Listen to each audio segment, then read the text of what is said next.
Boa noite. Estamos iniciando mais um Afinando a Conversa. E no programa de hoje, nós vamos falar um pouco sobre algumas formações musicais, tais como bandas marciais, bandas musicais e orquestra sinfônica. Para falar desses relevantes temas, estamos em nossos estúdios recebendo o músico trombonista e regente Rodrigo de Jesus. Boa noite, Rodrigo. Boa noite, tudo bem? Tudo jóia, Rodrigo. É um prazer recebê-lo aqui em nossos estúdios, viu? O prazer é todo meu, obrigado pelo convite e já me coloco à disposição para outras oportunidades também. Que bom. Rodrigo, antes da gente falar desses assuntos que acho que é uma relevância muito grande, né? Principalmente nos nossos dias, ter mais essa questão, principalmente na nossa região, as bandas, né? Mas como surgiu na tua vida a música, Rodrigo? Bom, eu sou de Ribeirão Preto, né? Natural de Ribeirão Preto. E eu entrei na banda da escola, Neuza Michelucci Marzola, que tinha uma banda marcial. A todo sempre que eu morei na casa da minha mãe, essa banda existia. E eu nunca tive a pretensão e a intenção de entrar na banda. Até que eu nem gostava muito da banda. Porque a banda ensaiava de domingo de manhã e me atrapalhava um pouco. Né? Era próximo da tua casa? É próximo, isso, é. Tá. E eu conheci um amigo meu, o Clodoaldo, na igreja, né? E ele tocava na banda. E ele me chamou pra banda. Eu falei, não vou, não gosto, não é a minha praia, né? E ele insistiu, foi insistindo, e eu sou um pouco, como que eu posso falar? Eu gosto de competir, sou, né? E gosto de um desafio. Certo. E ele me desafiou, você não quer entrar na banda porque você não vai conseguir tocar. Aí eu falei, pois eu vou entrar, vou aprender a tocar lá umas 2 músicas e saio, e só para mostrar para ele que eu tenho condições de tocar alguma coisa. E estou aqui até hoje. Que legal. Então começou assim de um desafio, né? Começou de um desafio. Isso quantos anos você tinha, Rodrigo? Tinha 10 anos de idade. 10 anos? Isso, 10. Eu não tinha completado 10 ainda. Ia completar 10. Não, já tinha 10. Eu ia completar 11. Sim. Foi mais ou menos julho de 95, mais ou menos. E nessa época, você falou a banda marcial, qual que era o instrumento que você chegou a tocar primeiro? Eu entrei na banda para tocar trompete. Comecei tocando trompete. Só que com o decorrer da minha estadia na banda, eu fui gostando dos instrumentos de som mais grave. Então eu me interessei pelo trombone e pedi para trocar. E o maestro Samuel, o meu primeiro mentor, né, aceitou, falou, então vai pro trombone. E aí eu fui pro trombone e toquei um tempo trombone, era trombone de pisto ainda, na banda não tinha o trombone de vara, não tinha. E fiquei muito pouco tempo no trombone e me passaram para tocar o eufone, o bombardino. Só que eu era muito pequeno na época e eu não conseguia segurar. E tivemos que pegar um talabarte de caixa e amarrar, prender ele no bombardino para mim conseguir segurar, né? Porque a banda marchava. E aí eu toquei bombardino até os 16 para 17, quando foi a minha intenção de profissionalizar. Então nesse período foi um período que você ficou pensando, opa, peraí, começou um desafio, mas agora... Isso, aí eu fui ficando na banda, né? Aí quando eu comecei a pensar em profissionalizar, eu tinha de 15 para 16, surgiu uma oportunidade para sair de Ribeirão de tocar marchinha de carnaval lá no Calçadão. E o rapaz que pegou o trabalho chamou o Vladimir, e eu falei, tem um pessoal lá na banda, a gente distribui, né? E me chamaram. E eu fui tocar e acho que eu ganhei R$50 na época para tocar 3 dias, né? Era um dinheiro bom até na época. Mas isso durante o dia? Isso, durante o dia, à tarde, né? Tá. O calçadão, sim, pessoas andando e a gente tocando as marchinhas de carnaval. Aí eu falei, poxa, é um negócio que eu já gosto, né? Não é mais um desafio. E eu posso ganhar um dinheiro com isso. Aí foi daí que eu comecei a pensar em profissionalizar. Até que já em 2002 para 2003, agora eu não vou recordar direito, mas eu acho que é isso, 2002 para 2003. A Prefeitura de Ribeirão lançou um projeto que chamava Banda na Praça. E a ideia era pegar a banda do Mouzinho, que estava migrando para o Alfeu Gasparini, que tem até hoje, e a banda do Neuza Michelucci, que eram as únicas bandas que tinham da rede pública, era selecionar os alunos que eram destaque nessas duas bandas para formar outras 6 bandas. Então pegou a gente jovem, a ideia era jovem ensinando para jovem. E através desse projeto, eu fui um dos selecionados pelo Samuel. E como funcionava? Durante a semana, a gente ensinava aquilo que a gente aprendia na sexta-feira à tarde com o professor maestro José Gustavo, foi aí que eu conheci o José Gustavo, no quartel da Polícia Militar. Ah, era lá no quartel. Isso, então a gente tinha aula toda tarde, né, com o José Gustavo. Isso a gente conheceu os músicos da banda da polícia, ficamos próximos, né? E aí falei, opa, então aí a gente entrou como estagiário na época, e foi aí que eu falei, não, agora eu quero seguir. Aí o primeiro movimento que eu fiz foi pedir para tocar trombone de novo. Aí eu adquiri um trombone de vara, né, um trombone tenor, porque eu fiz uma análise de mercado. Eu falei, eufone eu vou tocar na onde? Trombone tem mais mercado. O campo é maior. O campo é maior. Eufone hoje está muito bom, né? Tem muita coisa para se fazer. Mas na época não tinha, né? Não tinha internet, né? Sim. Tinha, mas era muito escasso o acesso, né?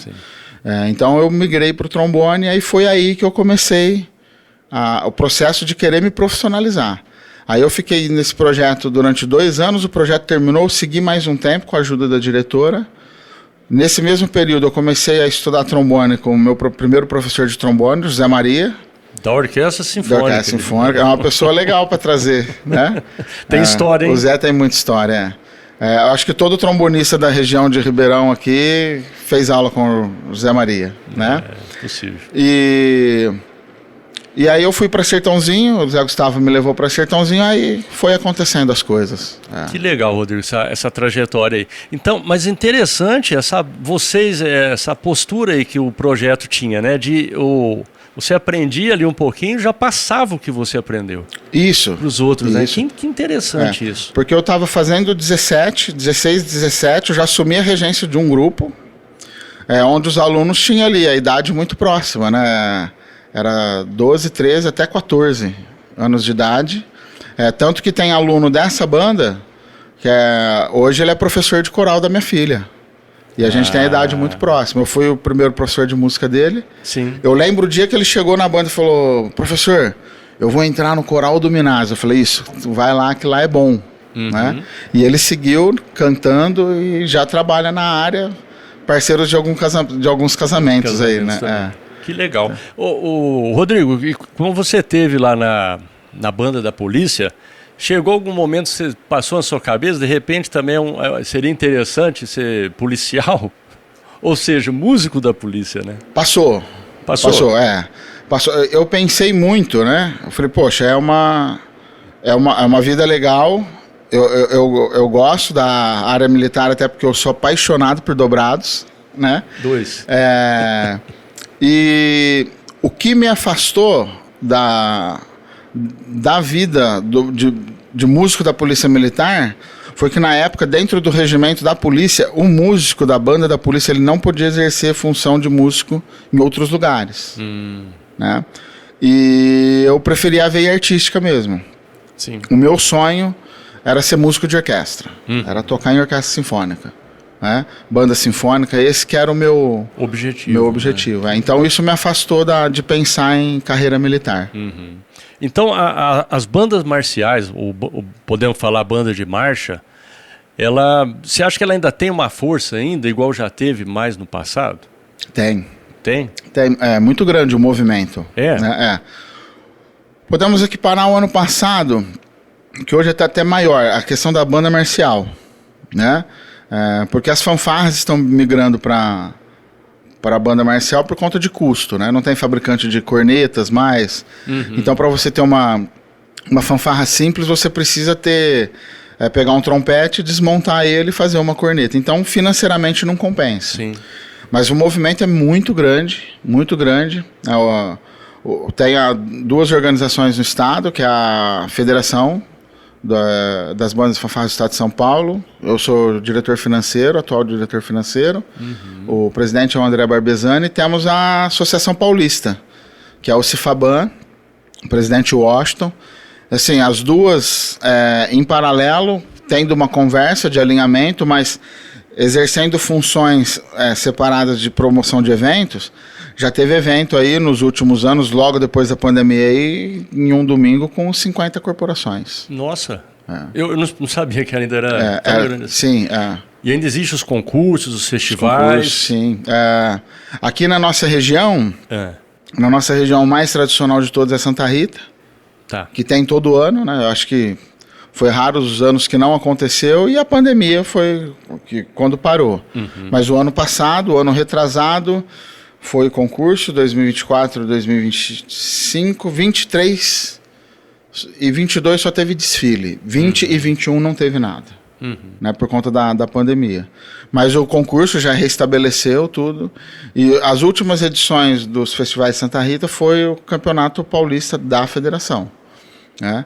Mas existe, não na quantidade de proporção que tinha antigamente. Sim. Mas ainda tem. Antigamente tinha mais concursos. Hoje o que dificulta fazer concurso é custo de transporte. Tá muito caro. Muito caro, né? Muito caro. Para você sair daqui, né, sair com a banda de Sertãozinho e ir até São Paulo, um ônibus só fica R$6.000. É um custo bem alto. É um custo alto. Então, assim, aí a banda usa 2 ônibus, é R$12.000. Então, assim, é um custo alto e as prefeituras ficam um pouco com dificuldade para atender. Né? O Rodrigo, e você está falando já de Sertãozinho, como é que foi tua ida de Ribeirão para Sertãozinho? Então, através do projeto Banda na Praça, né, que foi o projeto, acho que me lançou, e quem me lançou mais ainda foi o José Gustavo. Ele me conheceu e viu o que eu queria fazer, de fato, né?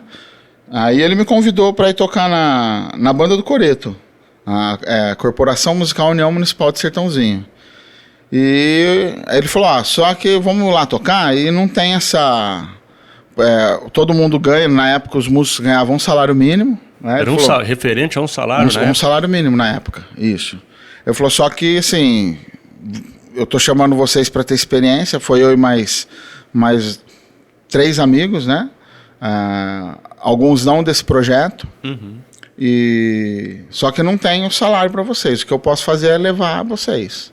Vocês vão comigo que vocês não têm gasto, né? A gente combina os pontos de pegar, aí ele fazia uma via sacra para pegar todo mundo para levar. E ele falou, aí quando surgiu a oportunidade, que vagar algum salário, alguém sair, aconteceu alguma coisa. E isso, assim, foi poucos meses. Mas eu topei porque eu nunca visava muito a questão financeira. Eu queria ter experiência, né? Topei e fui, e isso durou poucos meses. E a gente já começou a receber. Foi aí que eu cheguei em Sertãozinho. Aí, através dessa chegada, a diretora da escola que tomava conta era uma escola particular, mas ela que tomava conta da parte de fanfarra e musicalização das escolas municipais. E ela viu que a gente chegou, viu que teve uma mudança de sonoridade na banda, porque ela ia assistir a banda no Coreto, e chamou a gente para dar aula nessas fanfarras. Aí eu comecei dando aula na fanfarra da escola do Kaique, e na fanfarra de Cruz das Posses, no Isaías. E já tinha projeto Banda da Juventude, eram outros 2 professores. E eu fui lá um sábado, a convite de um dos professores, e passei uma música com eles, o diretor de cultura me viu, né, o Marcos Favareto, e ele falou, não, eu quero esse rapaz também. Né? Então aí ele deu um jeito de me contratar para a Banda da Juventude. Aí foi aí que eu cheguei no projeto da Banda da Juventude. Que legal. Então, no caso, a Banda da Juventude era uma banda marcial também? Não, ainda não. A banda de desfile não era? Não. A Banda da Juventude surgiu num projeto do governo do estado, que contemplou 89 municípios, com kits de fanfarra. E o foco principal do projeto era tirar a criança da rua e dar uma atividade para ela. Então era um projeto meio que social, recreativo, não tinha aquela vertente que a gente tem hoje, né? De ensino de música e tudo. Sim. E esse projeto pelo governo do estado parou, acabou. Então parou, durou 2 anos, né? E aí o prefeito de Sertãozinho na época, o Zezinho Gimenez, que está hoje novamente, falou, não vamos parar, vamos continuar. E um pouco antes da minha chegada, o SESI de Sertãozinho fez a doação de alguns instrumentos que já era quase sucata. E foi aí que teve a ideia de expandir para a banda, né? E aí foi que eu cheguei. Aí quando me chamaram, eu falei, só que assim, eu só faço se eu acreditar. Se eu não acreditar, eu não faço. Eu topo, mas a gente tem que mudar. Essa ideia das crianças virem de sábado de manhã, eu não ficar fazendo quase nada, bater um bumbo aí, soprar alguma coisa só pra dizer. Meia hora e ficar... Para mim, não, tem que ser algo que vá tirar eles da rua e dar uma formação para que eles não fiquem lá depois. Né? Sim. Aí todo mundo topou e foi aí que eu entrei e a gente mudou para a banda marcial. Foi no 14 de maio de 2005 isso. Então eu tenho o aniversário da banda, que completou 20 anos no ano passado, nesse dia. Foi o dia que a gente sentou e estruturou. Daqui para frente vai ser assim. Uhum. Então o que aconteceu para trás, porque eu não considero? Porque assim, musicalmente não tinha um trabalho coeso e... Entendi. Mas a partir daí, com os próprios alunos que já estavam, eles compraram a ideia e aí chegamos no que somos hoje. E foi trocando com o tempo. Esses professores saíram, foram atuar um foi atuar em outras áreas, o outro ainda é músico, mas não acreditaram no processo e tudo bem, né? E a gente seguiu. E foi... Você falou uma coisa interessante, né? No que você acredita, mas os alunos comprar a ideia, porque hoje a gente pode se estender até a família, né? A família também. Família. Porque é complicado, né, Rodrigo? Você tem uma boa intenção, tudo, mas de repente as crianças, mas não é isso que eu quero, né? E comprar a ideia não é fácil também, né? Não é fácil. Assim, eu falo, duas lutas. Você, ainda mais nos dias de hoje, né, com o celular. Você comprar a ideia da criança, que ela tem que ficar sentada 1 hora estudando para daqui 6 meses ela conseguir tocar alguma coisa. E comprar a ideia junto com a família. Sim. Que a família entenda que aquilo ali é relevante.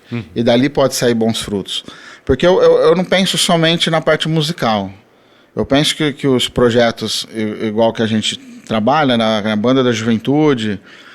o Projeto Guri, são projetos que mudam a visão da criança, né?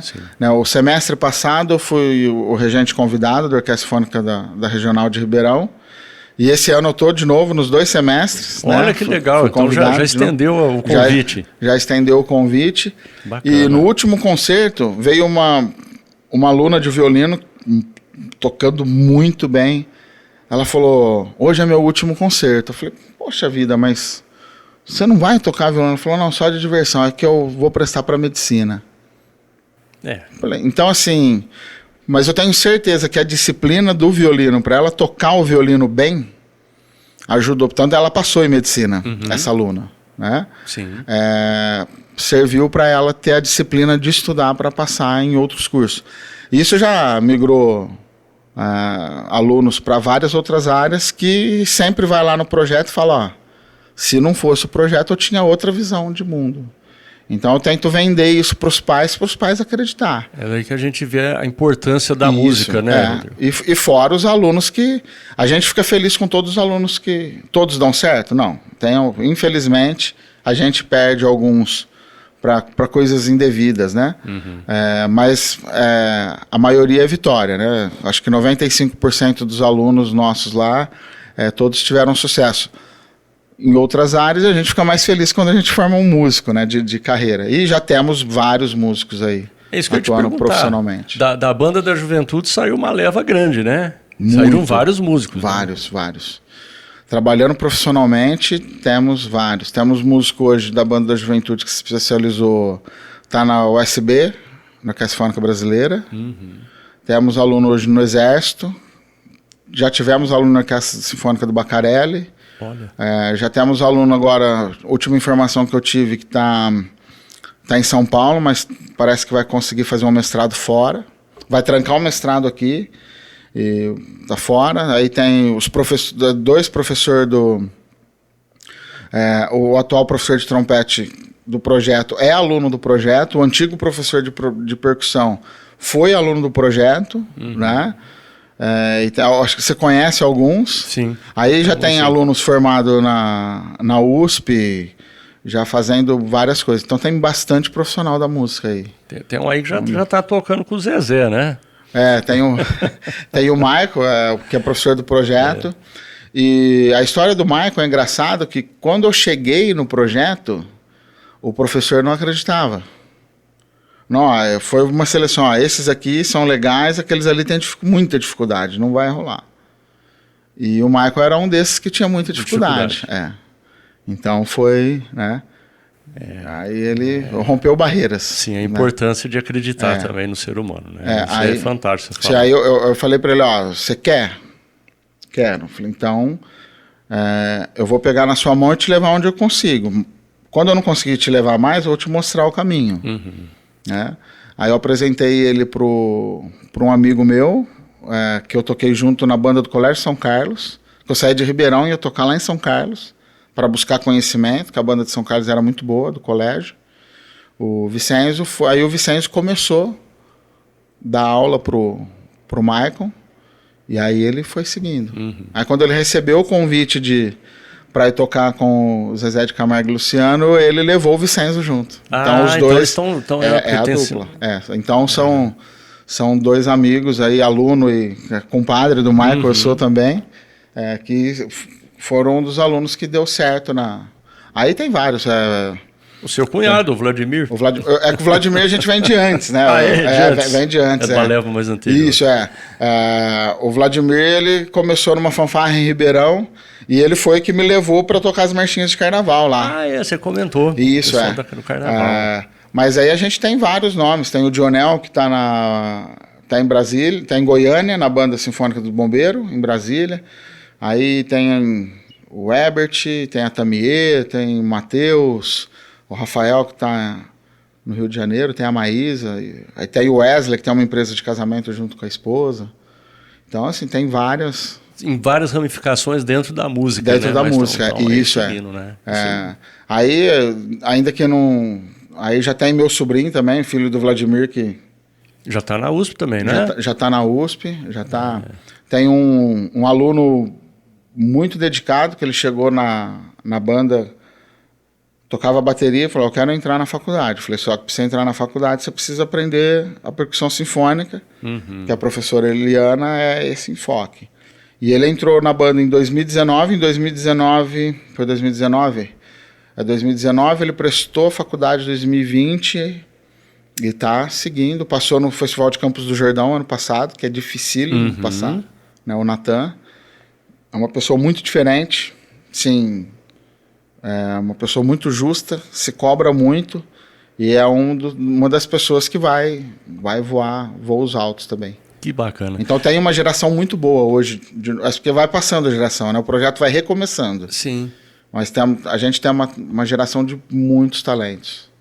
Rodrigo, mais ou menos assim, qual que é a formação lá dos instrumentos da Banda da Juventude? A Banda da Juventude hoje tem todos os instrumentos da família dos metais, que é o trompete piccolo, trompete, flugelhorn, trompa, trombone baixo, eufônio e tuba. Aí percussão, a gente tem a percussão rudimentar, que é a percussão de marcha, né, que é a caixa de alta tensão, os bumbos com múltipla afinação.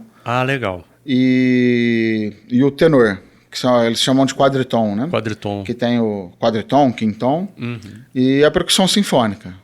Lá hoje, a gente, para completar a percussão sinfônica, só falta marimba. Marimba ainda a gente não tem. Então tem a parte dos teclados, né? Tem o xilofone, o glockenspiel e o vibrafone. Aí tem um duo de tímpanos e os outros instrumentos, acessórios tem.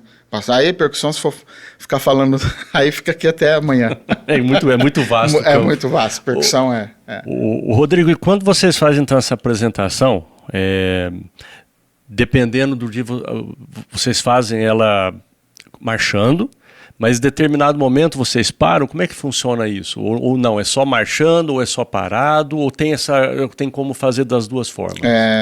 Tem como fazer das duas formas. ou só marchando, ou 3 formas, ou só marchando, ou só parado em forma de concerto, ou mesclado, né? As duas coisas, que é o que acontece nos campeonatos. Tá, vocês fazem uma entrada. A gente faz uma entrada marchando, onde avalia a uniformidade, conservação do instrumento, marcha, alinhamento, garbo, postura, é tudo avaliado nessa marcha.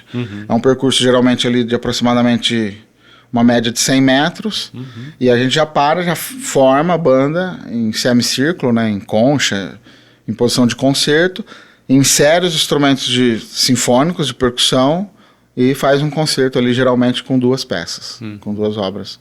Eu já vi alguns vídeos na internet da Banda Juventude, depois nós vamos colocar aqui um link para acompanhar, o pessoal que não conhece, e eu achei interessante alguns vídeos que vocês fizeram, eu creio que seja na época da pandemia ou após a pandemia, eu não sei, o pessoal marchando só. Então tem essa parte também que vocês fazem com os ensaios, sem os instrumentos. Isso não aconteceu na pandemia, mas não aconteceu só na pandemia. Tá. Isso é uma preparação principalmente para os alunos novos, de marchar sem o instrumento, para ele interiorizar bastante marcha, para a gente conseguir cadenciar e depois inserir o instrumento. Porque tem aluno que tem dificuldade, eu era um desses, que não conseguia, eu marchava, beleza, só que eu pegava o instrumento para tocar. Aí parava a marcha. Eu não conseguia marchar e tocar. Aí eu tive que trabalhar muito para conseguir. Sim. Né? Hoje já não tem mais essa dificuldade. Mas a gente faz esse trabalho. Quando o aluno tem muito problema de postura assim, né? A gente até coloca um cabo de vassoura aqui nas costas e ele trava com os braços aqui, porque obriga ele a ficar aqui. A ficar retinho.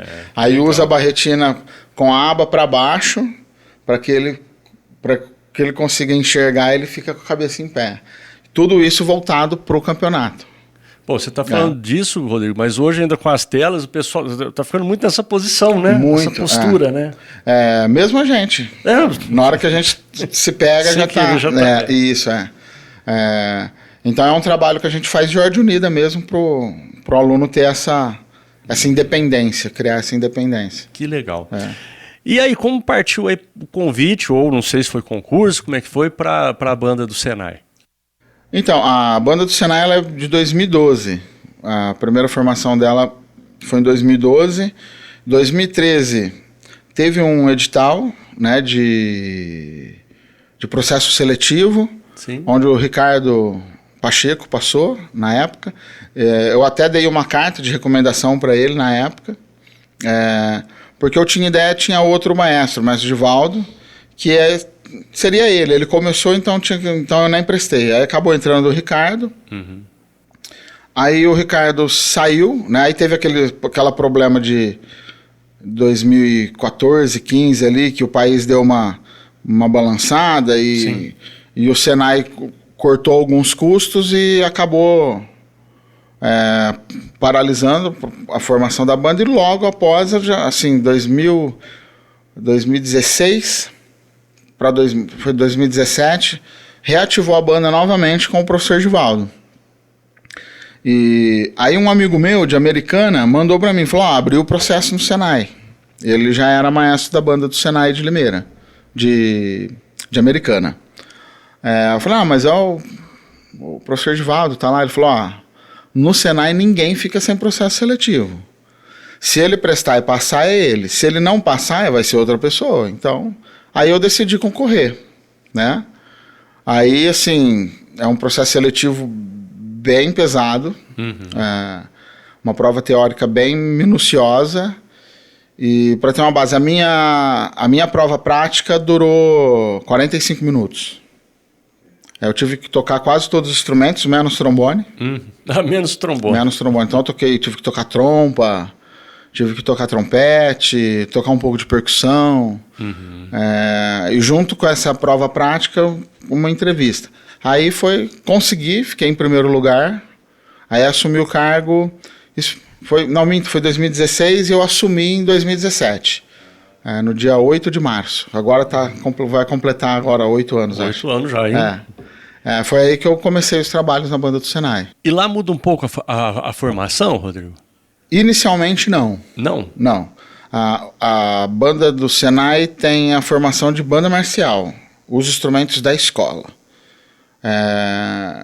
Mas com o passar do tempo, eu já estava sentindo a dificuldade de conseguir aluno. A gente tem um problema no Senai que é uma escola central, né? Ela não é nem no centro e nem no bairro. O que acontece? Assim, tem bairro que para a pessoa chegar até o Senai, ela tem que pegar 2 ônibus, descer no centro e subir. Ou se ela quiser encarar 20 minutos de caminhada até o Senai, que é uma ladeira, né?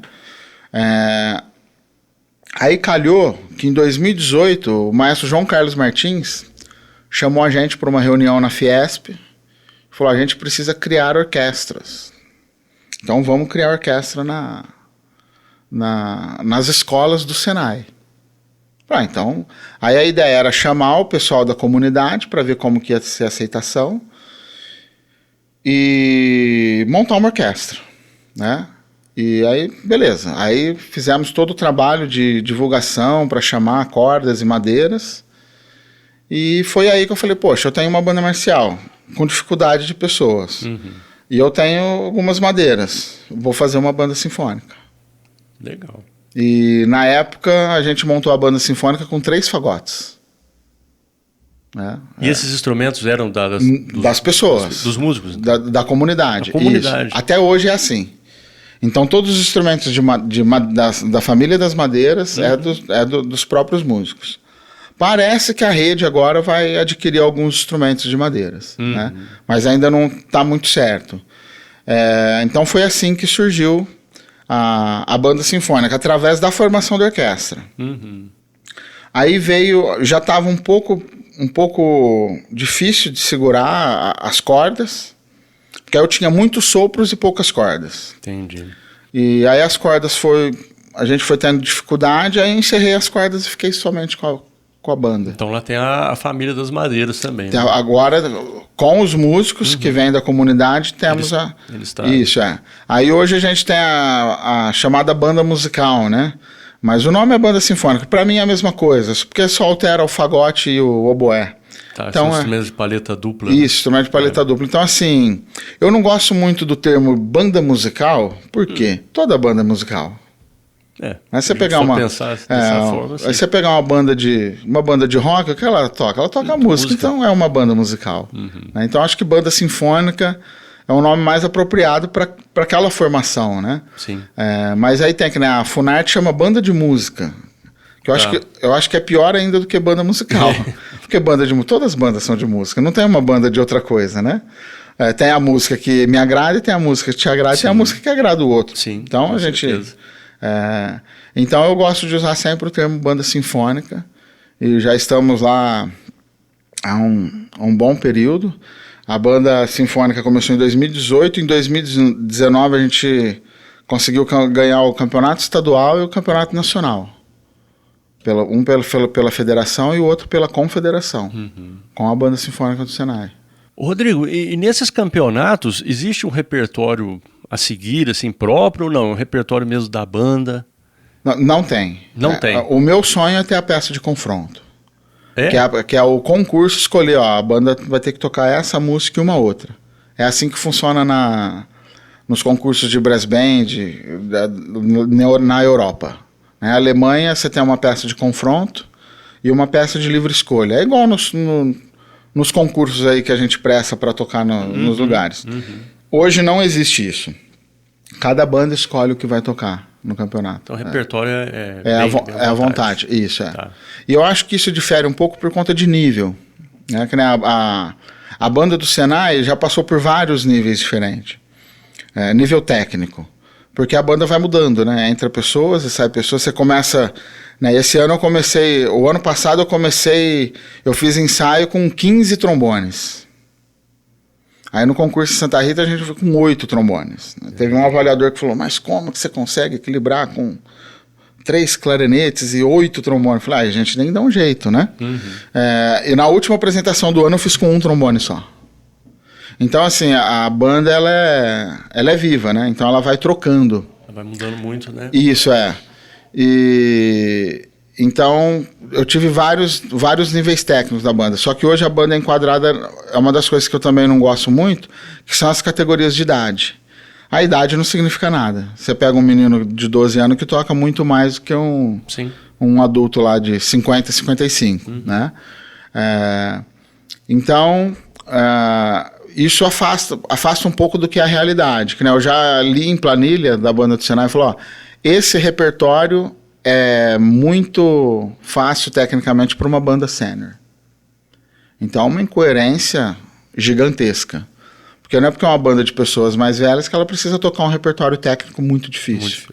Então, você tem que ter um repertório desafiador, mas você tem que ter um repertório que a banda vai conseguir tocar e ter um resultado artístico bom. Sim, né? Senão fica até ruim de fazer as apresentações. Sim, né? Não fica bonito. Não adianta, minha banda está tocando o repertório profissional, mas está tudo desafinado, sem articulação, não vai resolver. Verdade. Rodrigo, e como é que foi aí até chegar na orquestra? Foi uma série de coisas, assim. Eu gosto de falar que na minha vida tudo foi muito dinâmico, foi acontecendo, né? Como eu tinha o sonho de tocar em orquestra, de repente caiu para ir reger, eu vi a necessidade, fui buscar conhecimento lá em Tatuí, estudei regência você estudou em Tatuí. Estudei em Tatuí com o maestro Dario Sotelo, né? Porque chegou um aluno, o Michael, inclusive, me apresentou uma música e falou, vamos tocar isso, cara. Eu vou correr atrás do material. Corri, consegui, eu falei, como que eu vou reger esse negócio aqui? Não sei, né? Porque eu não queria ser regente, caiu no meu colo, porque os outros professores da banda não queriam. Então, foi eu mesmo. Alguém vai ter que ser Alguém vai ter que ser, E aí, a partir disso, eu comecei a reger. E a orquestra foi mais ou menos a mesma coisa. E como surgiu o meu desejo de orquestra? Em 2016 eu falei, quero coisas novas. Comecei a acompanhar um pouco mais de perto a Orquestra de Ribeirão, porque eu fiquei um tempo longe. Mas eu já cheguei a trabalhar no arquivo da orquestra com o José Maria, já fui montador, fui um estagiário da orquestra, já toquei 3 temporadas lá, em vários concertos, né? Falei, eu vou ver um pouco desse mundo. Em 2016 eu procurei o maestro Reginaldo, né? Que é o atual. O maestro titular hoje da Orquestra de Ribeirão. Ele já estava na época, mas não era nomeado como titular ainda. Aí ele falou, te ajudo, né? Te dou algumas aulas. E fiz algumas aulas com o maestro Reginaldo e comecei a conhecer um pouco desse universo. Aí aconteceu várias problemáticas da vida, de sair de um projeto aqui, sair do outro, eu encerrei as aulas com o maestro Reginaldo. Então, em 2017, eu fiquei um pouco afastado. Aí foi quando veio a ideia do João Carlos. Em 2018, vamos montar a orquestra. E quando eu chamei as pessoas para participar da orquestra, e quando as pessoas chegaram, alguns músicos muito talentosos, né, na área das cordas, então eu tive o imenso prazer de ter o Jonas Mafra no grupo. Ele falou, posso ir a alguns ensaios? Eu falei, mas você quer reger alguns ensaios? Né? Então o Jonas me ajudou bastante junto com o filho dele, o Rafael, e eu vi que era diferente. Falei, opa, é diferente. Preciso de algo a mais. E isso me despertou uma vontade de conhecer um pouco mais. E no final de 2019, eu chamei 2 pessoas lá de Sertãozinho e falei, vamos montar uma orquestra? Aqui em Sertãozinho? Não, vamos. Então vamos fazer. Falou, então aqui, tá acabando o ano que vem a gente começa. Vamos fazer? Vamos. Aí entrou janeiro, mandei mensagem para eles, falou, como vai chegar o carnaval, vamos esperar passar o carnaval, a gente reúne as pessoas e começa a orquestra, né? A Camerata Sertãozinho. E depois do carnaval 2020, veio a pandemia. Sim. Né? E aí deu uma esfriada, falei, não, mas vamos parar. Aí eu fiz uma reunião online com eles, porque aí ficou mais fácil fazer reunião, né? Foi. Todo mundo sem fazer nada, né? E fizemos uma reunião, falou, vamos começar, vamos discutir repertório. Aí eles me falaram do Hugo, que é concertino da Orquestra de Ribeirão. Vamos chamar o Hugo, que tem experiência para ser espala e tudo, né? E aí o Hugo veio e a gente conseguiu fazer o primeiro concerto já em 2020, em dezembro. Isso foi online, então? Não, foi presencial. Foi presencial, isso. Bacana. Então, o primeiro concerto... Em 2020, plena pandemia. Todo mundo de máscara, o teatro cheio de fita para as pessoas ficarem longe, né? Distanciamento. Isso, esse concerto está gravado, tem no YouTube. Vamos colocar aqui também, então. Isso, seguindo aqui hoje está no o canal Orquestra Filarmônica de Sertãozinho, porque o ano passado a gente fez o primeiro concerto transformando... Então teve uma transformação no palco. Saiu de camerata para a Filarmônica, para orquestra completa, em cima do palco, no mesmo concerto. Então a gente começou com peça só de cordas e terminou com a 40 de Mozart. Né? Então, desafio, hein? Muito. Foi um desafio. Isso. E nesse processo eu vi que eu precisava de estudar algo a mais. Porque eu tive dificuldade, que aí eu fui... O Reginaldo, o maestro Reginaldo, já pegava no meu pé. Não, você rege muito pequeno. Você tem que reger maior, porque a orquestra é maior. Porque se você rege muito grande a banda, é muito som. A intenção é de ter mais... É mais contido, né? Aí foi que eu comecei a buscar o conhecimento de orquestra. Aí a gente estava em pandemia e eu comecei a buscar os cursos online. Então aí teve o próprio FIMUCA, aí eu tive a oportunidade de fazer o primeiro FECAM, que é o Festival da Camerata de Indaiatuba, da maestrina Natália, onde ela falou de 3 aberturas de Beethoven e ela trouxe um maestro convidado para cada sinfonia de Beethoven. Então, assim, foi quase 2 semanas com uma overdose de Beethoven na pandemia. Aí foi aí que eu conheci, me aproximei um pouco, assim, tive contato com os maestros, bastante maestro internacional veio, e eu vi que existia possibilidades de conhecer mais. Aí logo, na pandemia ainda, 2021 ou 2, agora não vou lembrar, mas aí teve o segundo FECAM, mas já presencial. E aí eu fui buscar, através desse festival, mais conhecimento. Aí eu passei como regente ativo e fui fazer aula nesse festival com o Abel Rocha. Aí foi aí que eu acordei e falei, é diferente. É diferente. É um passo um pouquinho diferente. Isso. Não falo que é mais difícil, mas tem uma diferença. Você reger cordas, só cordas, cordas com sopros, cordas com percussão. Muda muito do que era só banda. É como regente de coral, né? Isso. Só sem até a batuta, né? Isso, Então muda, né? E foi aí, o despertar foi esse. E aí eu fui buscando, né? Fui participando de festivais, fui em outros festivais, aí eu fiz aula com o Tibiriçá, né? Nessas 9 sinfonias de Beethoven, eu não vou lembrar o nome de todos os maestros, mas teve Cláudio Cruz, teve o Anderson Alves, teve o Dimiec, que é italiano, tem o Linus Lerner também, o Márcio, o nome dele é Stengauer, que é brasileiro do Paraná, que na época estava estudando na Áustria, que deu esse curso da 7ª de Beethoven. Então eu conheci essas pessoas e aí eu fui buscar. E depois eu participei do Festival de Curitiba e fui fazendo aula. Aí eu senti a necessidade de mais. Aí o ano passado eu recebi um convite para participar da turma de alunos de mentoria do maestro Cláudio Cruz. Que bacana, então, hoje eu sou aluno do Cláudio, que é um professor assim, extraordinário, que é outras visões. E fiz o festival agora em Gramado, com ele de professor também.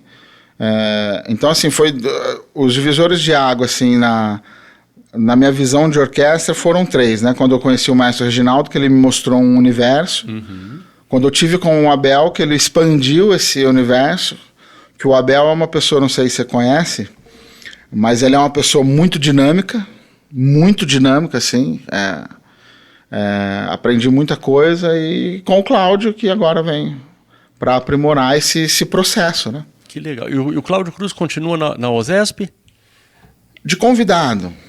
De convidado. Ele saiu da OSESP, se eu não me engano, foi em 2012. Ah, então já faz um tempinho. Foi quando ele assumiu a Orquestra Jovem do Estado.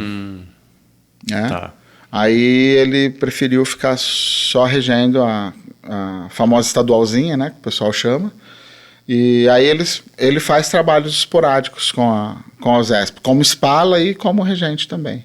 Que bacana. Então, bom, falando um pouco, esse concerto foi maravilhoso aí, né? Pelo que você falou. Da Filarmônica de Sertãozinho, né? Foi muito legal, assim, porque o público conseguiu entender o que é uma orquestra.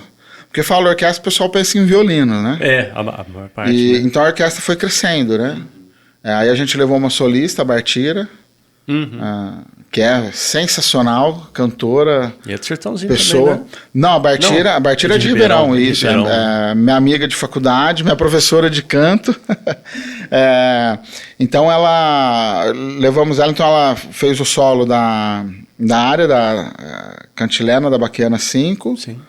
E depois ela fez uma área de ópera que eu não vou lembrar o nome, me fugiu o nome, e o Summertime, com a orquestra completa. Então o público ficou assim, extasiado, né? Então a gente fez um concerto no sábado e um no domingo, onde a gente teve a visita do Instituto Federal de Barretos, e eles ficaram, porque eles sentiram a diferença do que é uma camerata de cordas, uma orquestra de cordas, com uma orquestra um pouco maior e uma orquestra completa, né? Tocamos Beethoven, com a abertura do Coriolanus. Foi um concerto grande, mas que todo mundo gostou porque conseguiu ver essa diferença. Que legal. E continuando nisso, como foi aí, você está falando das diferenças de orquestra, e agora eu vou te perguntar uma outra coisa, como é que foi a diferença de países para ver as culturas diferentes no caso das bandas?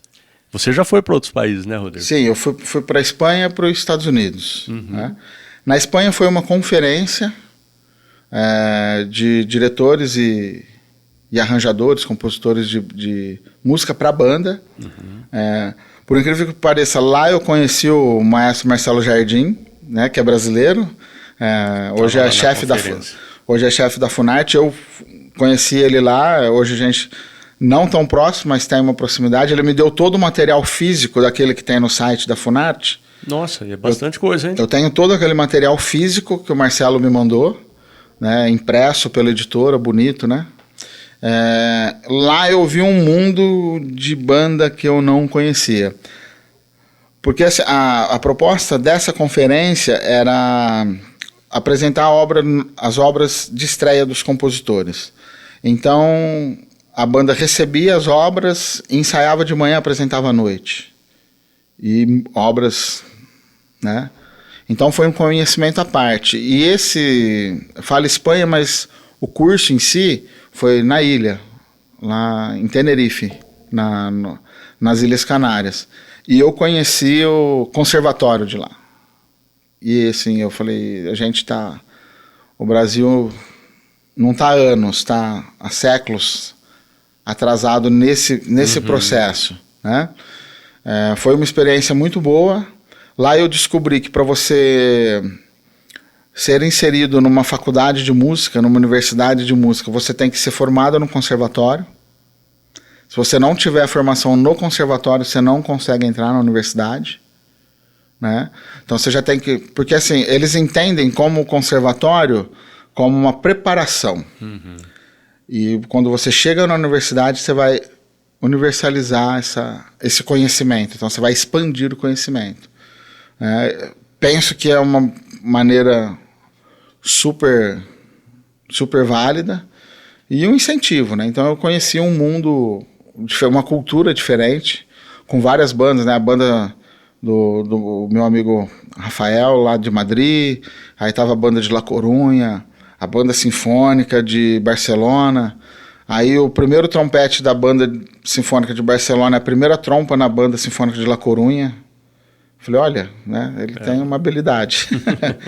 Então eu conheci uma sonoridade de banda diferente, e no outro ano eu fui para a Midwest Clinic em Chicago, que é um evento direcionado para bandas também. Tem a parte de orquestra muito pequena, mas o movimento é banda, né?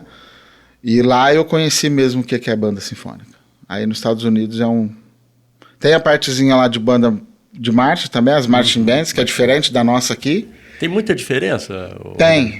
A marching band lá não faz concerto, igual a gente. Ah, não? Não, lá é só marcha. Marcha e coreografia. É. Aliás, coreografias fantásticas, né? Muito, Eu só vi por televisão, mas eu sei que viu por... Eu adoro, assim, mas é um trabalho...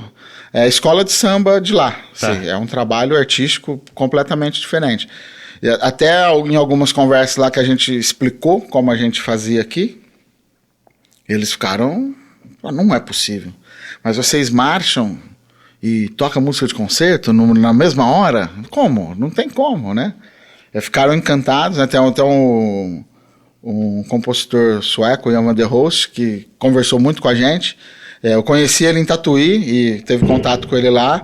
E quando a gente explicou para ele, ele falou, caramba, né? Mostramos uma parte que a gente escreve de flugelhorn, que faz a transcrição de parte de clarineta. Mas é muita nota pro flugelhorn. O flugelhorn toca nota longa, só preenche espaço, né, nas bandas sinfônicas. Então foi um universo assim de saber como funciona, né? Lá. Aí, assim, a gente fala que, né, falei teoricamente um mal do Brasil, que a gente está atrasado, e a gente costuma falar que o Brasil não tem oportunidade, né?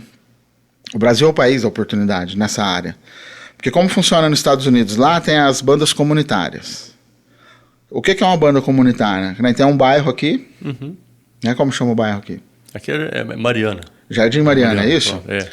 O Jardim Mariana tem o bairro que tem as pessoas que tocam o instrumento, eles vão lá e se reúnem, contratam um maestro para regê-los, né?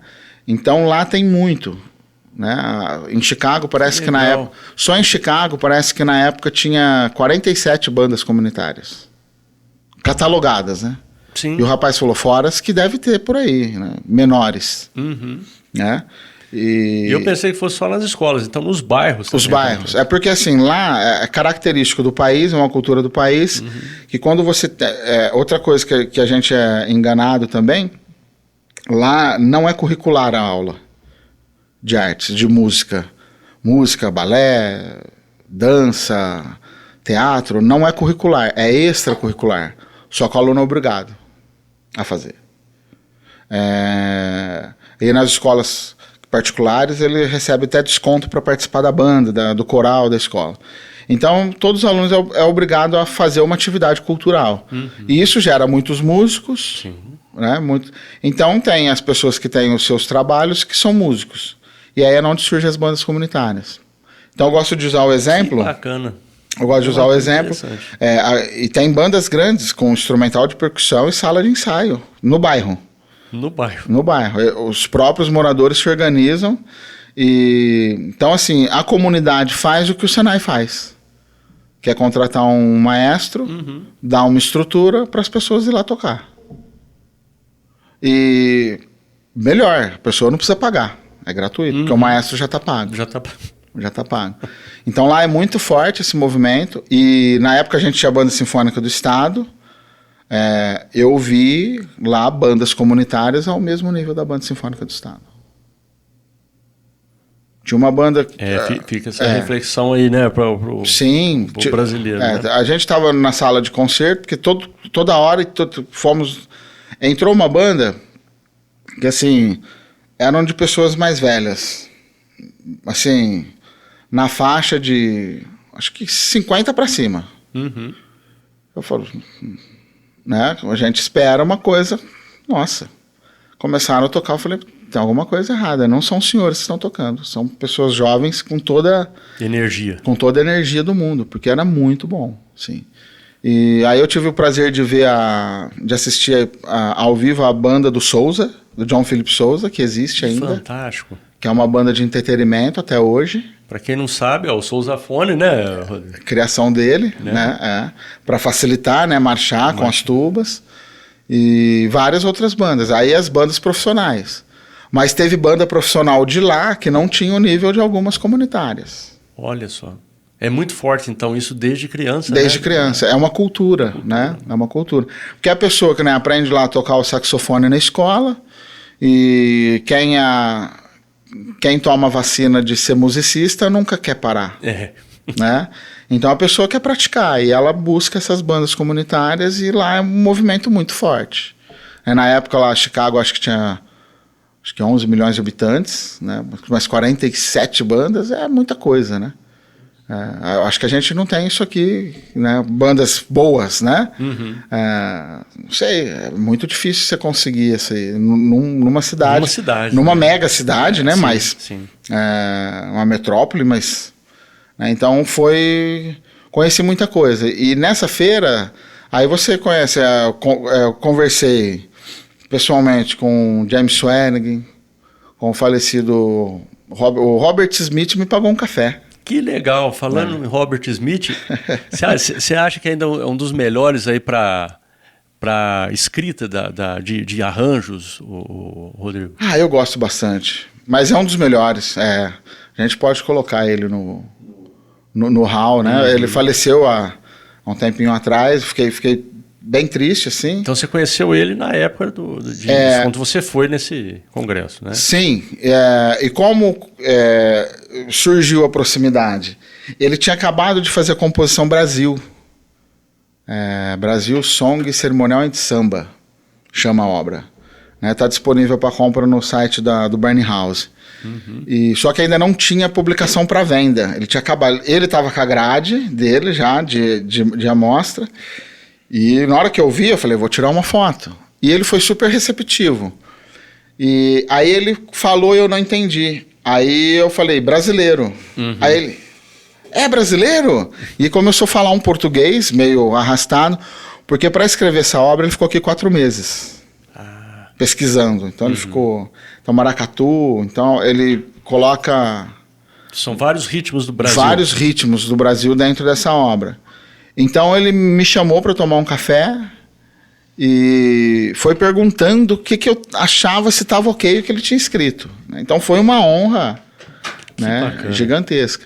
Então conheci o Robert, né, nessa esfera, o Ed Huckabee, não tenho foto com ele, é um compositor que eu gosto muito, que às vezes até compartilha algumas coisas que a gente publica dele, o Jacob Derram. Eu tenho, do Ian Vanderroche, eu tenho o autógrafo. Tenho o autógrafo da peça O Lago Ness, do Johan de Meij. Conheci essas pessoas pessoalmente, né? Essas referências, né? Os compositores hoje que você tem na editora lá do Barney House, eu vi quase todos, pessoalmente. Que bacana. Que bacana, eu não tenho nem o que falar. Então é uma experiência que você conhece universos, né? De diferenças muito, muito legal, assim, muito satisfatório. Foi uma experiência incrível. E trazer isso para cá é tentar aplicar aqui. É o que eu tento fazer hoje nas bandas que eu estou à frente. Excelente papo, Rodrigo. Só tenho que te agradecer muito. Eu que agradeço. A gente ter visto um pouco nesse universo musical das bandas, né? Sim. Desde lá da banda da primeira que você tinha comentado, que foi as bandas... Vamos pensar até nas fanfarras, né? Sim, eu toquei em fanfarra. Eu toquei na fanfarra de Franca, na Fanomas. Olha só. Toquei na Fanomas durante 2 anos para ter o conhecimento de fanfarra. Então você vê a fanfarra, a banda marcial... A banda de coreto também, banda né? De coreto. Eu acho que é uma grande escola também, né? Muito. Foi lá que eu aprendi a ler. Foi lá que você aprendeu a ler? Sim, porque eu já tinha as aulas, porque... não sei se você pegou isso, mas lá na banda do Neuza Michelucci, na época que comecei a tocar, a gente tocava por cifras, né? Por números. Não, eu não cheguei a pegar. Já ouvi falar. Sim, assim, mas não... eu tenho pasta, até hoje, desse material. Então colocava o número o número do piso que você tinha que apertar e o nome da nota embaixo. Agora, oitava e tempo, você... Aí teria que... Isso. Mas pela percepção e conhecimento. Isso, E aí eu comecei a ter as aulas no projeto, Banda na Praça. Aí eu peguei a parte de teoria e estava aprendendo a ler. Foi quando eu fui para a banda do Coreto, que o maestro José Gustavo estava começando o trabalho. Então, o que a gente ensaiava na quinta, que eram os arranjos dele, não era o que tocava no domingo. E era uma pasta com todos os arranjos do Bonucci e todos os outros arranjos que a banda tocava, dava uma pasta grossa. Com repertório, e cada domingo era uma coisa, então você tinha que ler. Não tem como. Ler não tem como. Ela te obriga a você fazer isso. Então, a prática de leitura junto com a banda foi onde eu aprendi a ler. Que bacana você trazer isso pra gente também, né? E depois as bandas, você falou bem interessante, aí a banda sinfônica, né? O nome até mais interessante. Eu acho mais adequado, né? Mais adequado. Porque a banda musical, toda banda é musical, né? Isso é verdade. E até chegar na orquestra sinfônica, né? Também de Sertãozinho, né? Isso, a Sertãozinho Orquestra Filarmônica. Filarmônica. Essa diferença da filarmônica para a sinfônica está no quê, Rodrigo? Hoje não mais, né? Mas a diferença surgiu que o Filarmônica era bancado pela iniciativa privada, financiado pela iniciativa privada, e Sinfônica pelo poder público, né? Hoje já não... Não tem mais essa... Já não tem, né? Porque aí você pega... Que nem a Orquestra Sinfônica de Ribeirão Preto, é uma orquestra privada, que funciona através das leis de incentivo. Sim. Aí você pensa, quem que banca? É o privado ou é o público? O privado paga o imposto e o público distribui, né? Então, assim, hoje já fica mais a nomenclatura, mas divisão de técnica do instrumento não existe. É a mesma coisa. Excelente. Rodrigo, só tenho te agradecer mesmo e gostaria de ouvir suas considerações aí. Bom, é um prazer estar aqui, né? Gostei muito do convite. Se tiver outros assuntos que eu possa colaborar, já me coloco à disposição. A agenda é um pouco apertada, então eu estou esse semestre também na Orquestra do Guri, muito feliz com a manutenção para essa temporada, porque aí você vê o trabalho crescendo. Né? A gente está lá com o projeto Banda da Juventude, tentando ainda romper barreiras, então o Senai. Assim, uma consideração importante que eu faço eu vou fazer um concerto agora em março com a Orquestra Sinfônica de Barretos. Né? Fiz o primeiro ensaio ontem, assim, foi...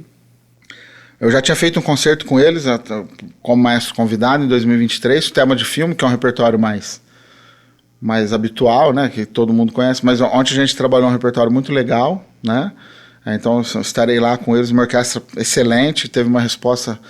A gente conseguiu ler 2 obras de grande porte em 2 ensaios, mas a consideração que eu deixo para os alunos que queiram, né, seguir essa carreira, né, e para que as famílias apoiem, porque fala, mas a música é instável. Não é. A pandemia veio para mostrar que nada é estável. Tá? Realmente. Então, assim, estabilidade para mim não existe. Quem faz a estabilidade é a gente tem que estar... O que muda na música? Ter vários empregos, né? Porque você dá aula aqui, toca ali, tem aqui, e sai de um, vai para outro, né? Essa vida dinâmica. Sim. Mas isso traz conhecimento. Então, assim, para os alunos, não desistam. Não desistam. Se vocês... quer seguir a carreira, siga, mas tem que ter muita dedicação, perseverança, que vai chegar, né? Como chegou e está chegando para mim, chegou para você, vai chegar a oportunidade para eles. Nós músicos temos que criar as nossas oportunidades. Certeza. E para as famílias, apoiar. Se o filho falar, eu quero ser músico. Meu Deus, né? Não incentive. Músico não é vagabundo, gente. A gente trabalha bastante e estuda, né? O estudo faz parte do trabalho, né? As pessoas até da família pergunta... Desculpa. Você vai trabalhar hoje? No domingo? No sábado, né? Sábado tem muito... Vai trabalhar hoje? Depende, né? Porque na hora que tem um tempinho no sábado, a filha vai brincar, vai se distrair com outra coisa, já pega uma parte, marca, já vai estudar. Porque precisa estar, né? Esse ano esse mês eu tô com quatro grupos, né? Então tem a banda de Sertãozinho, na verdade são 5, porque na banda de Sertãozinho a gente tem a banda mais iniciante e a banda dos mais velhos. A Orquestra do Guri, a Banda Sinfônica do Senai e esse mês Barretos. Então... são repertórios diferentes e músicas consideráveis assim para estudo, ou você tem que estar pronto para liderar um grupo profissional experiente igual o Barretos, ou você tem que estar pronto e preparado para ensinar as pessoas igual o grupo do Guri, de alunos e da banda mais iniciante de Sertãozinho. A banda mais velha de Sertãozinho flui um pouco mais fácil. E o Senai está ali entre o termo. Tem alguns que já tá caminhando pro profissionalismo e aqueles que tocam que trabalham o dia todo e vai lá na banda tocar. Então essa consideração eu deixo para a família, apoia. Porque assim, se ele entrar num projeto musical, se ele não virar músico, isso vai trazer benefícios para a vida. Então assim, é a principal consideração que eu levo. O aluno não desistir, perseverar e a família apoiar. Sem a família, nenhum aluno tem sucesso em nenhuma área. Isso não é... O aluno, eu quero ser engenheiro. Se ele não tem apoio da família, ele não vai conseguir. Né? Com certeza, Rodrigo. Só tenho te agradecer mesmo e muito obrigado. Eu que agradeço, obrigado. Até a próxima. E uma boa noite a todos que nos ouviram até agora. Obrigado.